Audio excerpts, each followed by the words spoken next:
ఇప్పుడు ఇది ప్రజాస్వామ్య దేశం. ఎవరిని టార్గెట్ చేసుకున్నప్పుడు నేను పోయినంత మాత్రాన నన్ను టార్గెట్ చేస్తే వైఎస్ఆర్ కాంగ్రెస్ పార్టీ ఏం ఆగదు. జగన్మోహన్ రెడ్డి గారు ఇంటికి కూడా వీళ్ళు ఏం పీకలేరు. నన్ను కాదు, జగన్మోహన్ రెడ్డి గారిని టార్గెట్ చేస్తారు. ఇక్కడ మీరున్న సెక్యూరిటీ అంతా తీసేసి, గన్మెన్లు తీసేసి, ఇంకా 15 రోజులు ఎలక్షన్ జరగలేదు, కమిటీ సిఫార్సులు రాలేదు, ఇక్కడ మొత్తం అంతా కూడా సెక్యూరిటీ తీసేశారు కదా. తీసేసి ఎల్లో మీడియా కెమెరాలు పట్టుకొచ్చి జగన్మోహన్ రెడ్డి గారి ఇంట్లోకి ఎట్టెళ్ళాలి, గోడదు గెట్టెళ్ళాలి, ఇవన్నీ కూడా వాళ్ళే చూపిస్తున్నారు. కాబట్టి ఇక్కడ టార్గెట్ ఎవరు దొరికితే ఆ టార్గెట్. ఇటువంటి వాటికి భయపడే ప్రసక్తి లేదు. ఎవడెవడికి టార్గెట్, ఎవడెవడి చేతులు ఏం రాసి ఉందో అవన్నీ పైన ఉన్నటువంటి భగవంతుడు నిర్ణయిస్తాడు. ఎవరి టార్గెట్లు ఎవరికి ఏమవుతుందో చూద్దాం రాబోయే రోజుల్లో. అదేవిధంగా ఋషికొండలో కట్టినటువంటి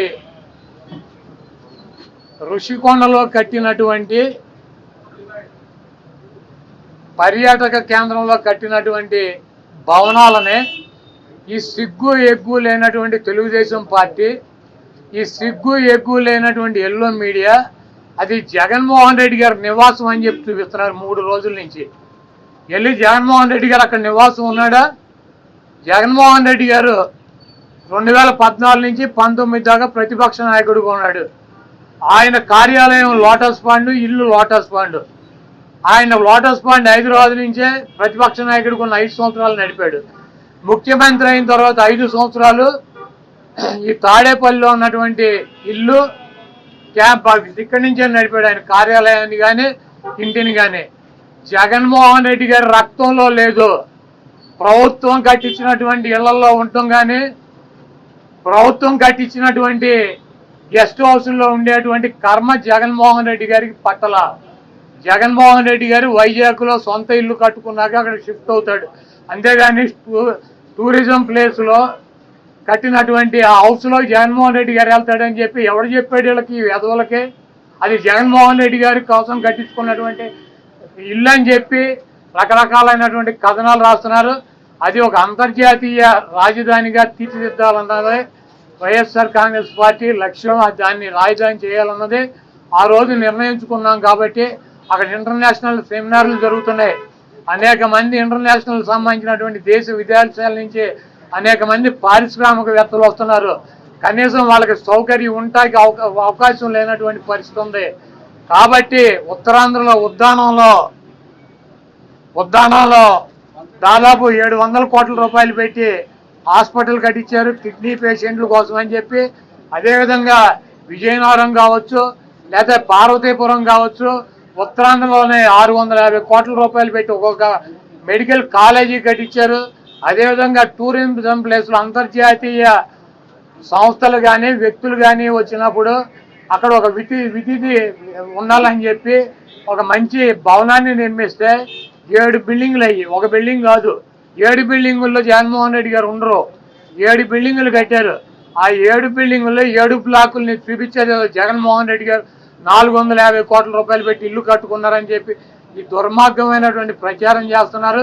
ఇవన్నీ కూడా ప్రజలు గమనిస్తారు. చంద్రబాబు నాయుడుకి ఇచ్చినటువంటి వాగ్దానాలు నెరవేర్చలేక నీకు సూపర్ 6లో పెట్టినటువంటి వాగ్దానం 1500 రూపాయలు ఇస్తానని చెప్పావా, చెప్పలేదా? 18 సంవత్సరాలు దాటిన వాళ్ళకి రేపు 1వ తారీఖు నీకు దమ్ముంటే 20 లక్షల మంది నిరుద్యోగులకు 3000 ఇస్తానని చెప్పావా లేదా? దాని గురించి చెప్పండి. నువ్వు దొంగ వాగ్దానాలు చేసి అధికారంలోకి వచ్చావు. నువ్వు దాని గురించి మాట్లాడండి ముందు. మీరు ఈ వాగ్దానాలను డైవర్ట్ చేయాలని చెప్పి ఒకటి తీసుకెళ్ళి 4 కెమెరాలు బాత్రూములు, లెట్రిన్లు, టబ్బుల్లో పెట్టి 30 లక్షలు పెట్టి బాత్రూమ్ కట్టాడు. జగన్మోహన్ రెడ్డి గారు ఇల్లు అది. జగన్మోహన్ రెడ్డి గారు ఎప్పుడన్నా ప్రభుత్వ కార్యాలయాలు ఉన్నాడా? జగన్మోహన్ రెడ్డి గారు ఎప్పుడన్నా ప్రభుత్వం గెస్ట్ హౌస్లో ఉన్నాడా? జగన్మోహన్ రెడ్డి గారు ఇల్లు కట్టించుకుని వెళ్తాడు వైజాగ్. నీకు మళ్ళీ ఎవడో కొంపలో దూరేటువంటి పరిస్థితి జగన్మోహన్ రెడ్డి గారికి ఉండదు. కాబట్టి జగన్మోహన్ రెడ్డి గారికి కట్టించినటువంటి ఇల్లు కాదు అది టూరిజం సంస్థ ద్వారా టూరిజానికి సంబంధించి కట్టించినటువంటి 7 బ్లాకులు వాటిని కట్టారు. వాటికి 400 కోట్ల రూపాయలు ఖర్చు పెట్టి అంతర్జాతీయ సెమినార్లు పెట్టినప్పుడు రాష్ట్రపతితో ప్రధానమంత్రి ఈ రాష్ట్రానికి రాజధాని కాబట్టి అది విఐపీలు వచ్చినప్పుడు అక్కడ వసతి గృహాలు ఉండాలని చెప్పి వాటిని అంతర్జాతీయ స్థాయిలో నిర్మించారు తప్పించి అది జగన్మోహన్ రెడ్డి గారి కోసం కట్టినటువంటి ఇల్లు కాదు. ఫర్నిచర్ కి సంబంధించి ఫర్నిచర్ అంతా ప్రభుత్వం ఏం చేస్తే ఇలాంటి వాళ్ళని శాశ్వతంగా సమాజం నుంచి వెలేస్తామో అలాంటివి ఆలోచించాలి. మీరు ఒకటి ఆలోచించండి, ఇక్కడ డబ్బులు లేవు. 500 కోట్ల రూపాయలతో కొండను కొట్టేసి ఋషికొండ అంటే ఏంటి? ఋషులు అక్కడ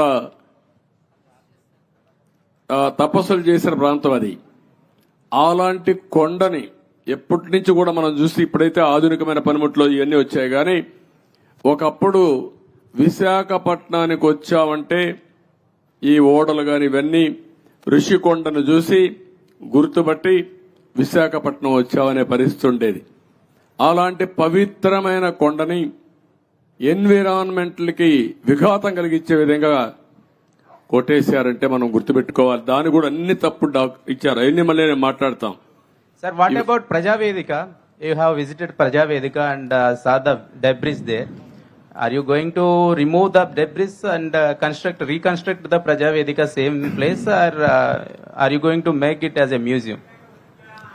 ఏం చేయాలి నువ్వు చెప్పు. నువ్వు నిన్ను అడిగితే మీరంతా ఏంటంటే నన్ను క్వశ్చన్స్ అడుగుతున్నారు, నేను మిమ్మల్ని క్వశ్చన్స్ అడుగుతున్నా. ఇప్పుడు మీరు ఆన్సర్ చేయండి. నాకు ఏం చేస్తే బాగుంటుంది? ఇప్పుడు మా మిత్రుడు ఇచ్చాడు శ్రీనివాస్ ఒక మాట.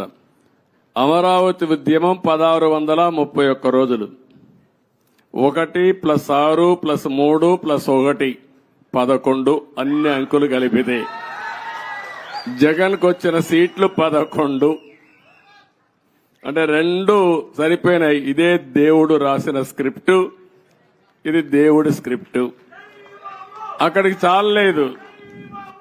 ఈ 11 ఇవ్వడం కూడా కరెక్టా లేదా చర్చ జరగాల్సిన అవసరం ఉంది. అందుకే నేను మిమ్మల్ని అందరినీ కోరుతున్నా, కొన్ని ఇక్కడ మాకు కూడా కొంతమంది ఇబ్బందులు వచ్చాయి. సరైన క్యాండిడేట్ నిలబడలేకపోయారు. నిలబడింది ఇక్కడ ప్రజలు ఎక్కడికక్కడ ముందుకు వచ్చి ఓట్లేశారు. కొన్ని సమస్యలు ఉన్నాయి. కానీ ఏదేమైనా ఇలాంటి వ్యక్తులు రాజకీయాలకు అర్హత ఉందా? ఇది చర్చ జరగాల్సిన అవసరం ఉంది రాష్ట్రంలో. Sir, people are confident that you can complete entire Amravati construction, complete the buildings and everything. That's why they gave good verdict. They gave good verdict. Majority of the seats and 161 seats like that. Majority ఇస్తే అయిపోయింది వాళ్ళ పని. మీ పని అయిపోయిందా? Yes, sir. We are confident that you can build. No, you are confident. ఎట్లా build చేయాలో కూడా ఆలోచనలు ఇవ్వండి అందరూ కూడా. సార్